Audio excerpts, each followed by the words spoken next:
Hey, we long hauling today, boys. Hey, what's up, guys? So, we've done some commercial flights on this garbage channel before. We did the Boeing 737, we did the A320, we did the Concorde. Well, we tried with the Concorde, but I still had fun. But I thought today, since most of those were all domestic flights and hanging out around Cleveland and San Diego, we'd go for a bit of a long haul. Something like London Heathrow to JFK in New York. But fam, if we're going to be doing a long haul flight, we need a plane that has a little bit more range. Now, we could go with the standard 747, but nah, we're going to do a plane that's awesome for the passengers and the pilots. It's boring time. Or at least a quick boring time. Okay, so like I was kind of getting at before, a lot of what makes this plane neat has to do with the pilot and passenger experience. Obviously, the fact that it's super light and super fuel efficient is great for the airline that has to operate it, like in terms of cost. But take a look at the interior of this thing and tell me that doesn't look awesome. I mean, the first class? Boeing went with a more open design across the entire plane, giving passengers a much roomier experience overall.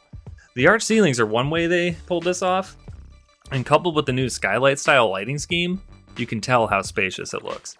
The lighting is even like those Philips Hue bulbs. It changes with the time of day, from like cool to warm and vice versa. They even increase the size of those overhead bins, since more and more people don't like checking bags with the fees and all. You know the people. They're the ones that save 2 seconds off their flight time by standing up the second the plane touches the ground.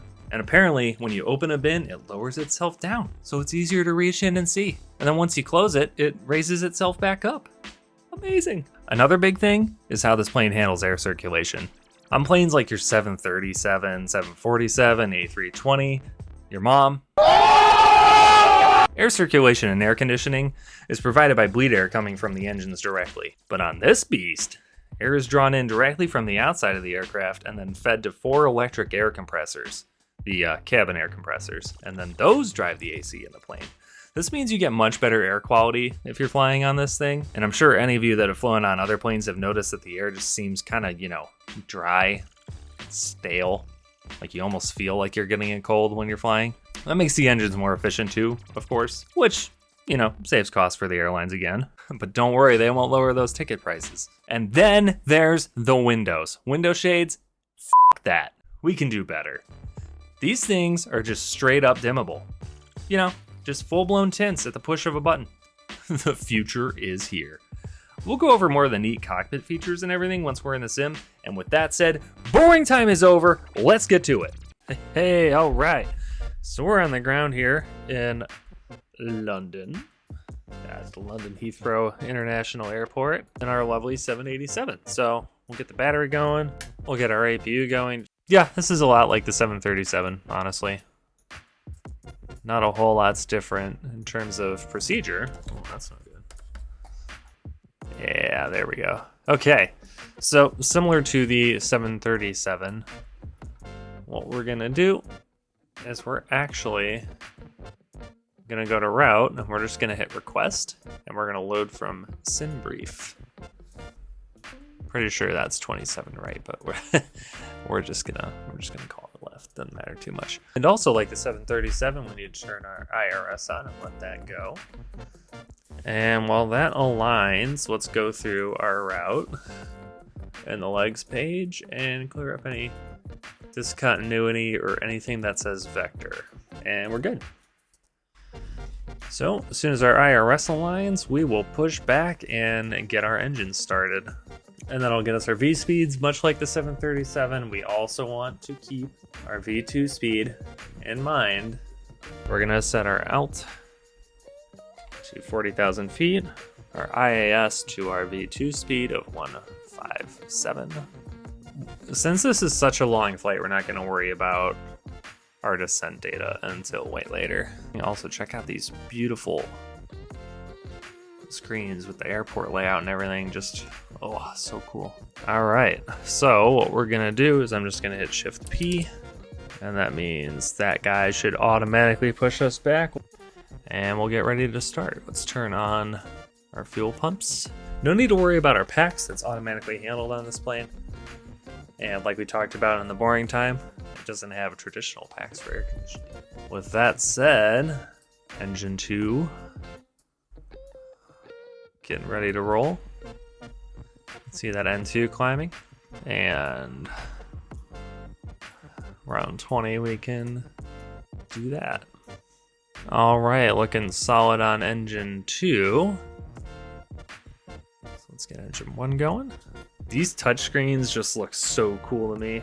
Well, that does its thing. We'll turn our brakes to RTO so we don't accidentally slam the brakes. Let's go ahead and turn VNav, LNav, Flight Director 1 and 2 on now. Good to fire up that engine. This is a long boy.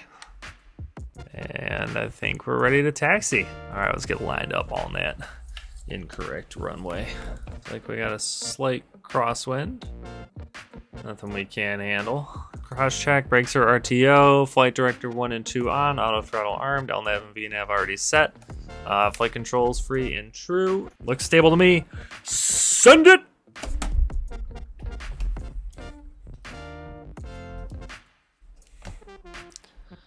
Little forward pressure on the yoke to keep our nose down while we accelerate. And rotate.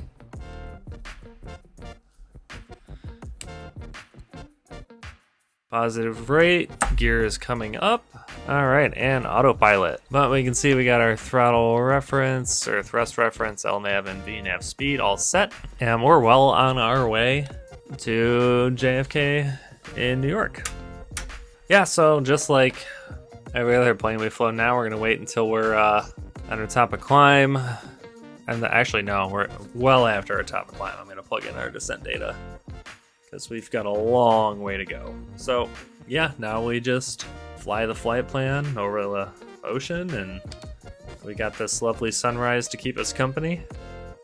Probably do a time lapse very shortly, and we'll get back with you when we're ready to descend and land. Hi, it's me. Editor's note. I'm currently, ignore my mess, I have COVID. I'm literally working on editing this video, and I realized that in addition to all the issues I had filming this, I forgot to talk about one of the coolest parts about this plane. It has a freaking HUD for the pilot. Yeah, like a fighter jet. Lowers down. You can just, just wanted to add that bit since I didn't even use it in the video or talk about it. So back to the video.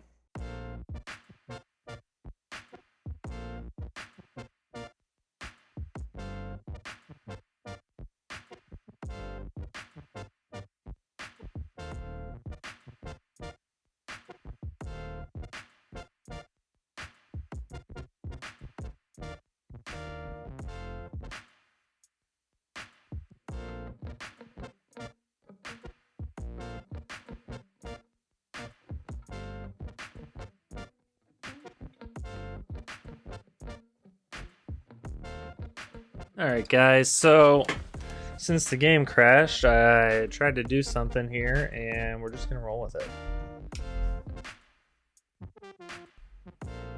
This is not at all final. Auto brakes. Let's go 3. Yeah, we're coming in a little hot, but it is what it is.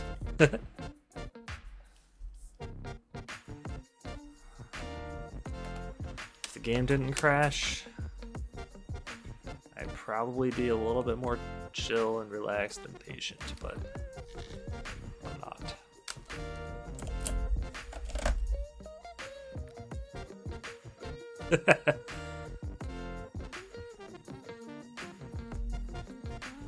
Most accurate landing? No, not even a little. But the game crashed. What do you want from me? But hey, we're on the ground. You know what they say. Any landing you can walk away from is a good landing. Another happy landing. I'll see you in the next one.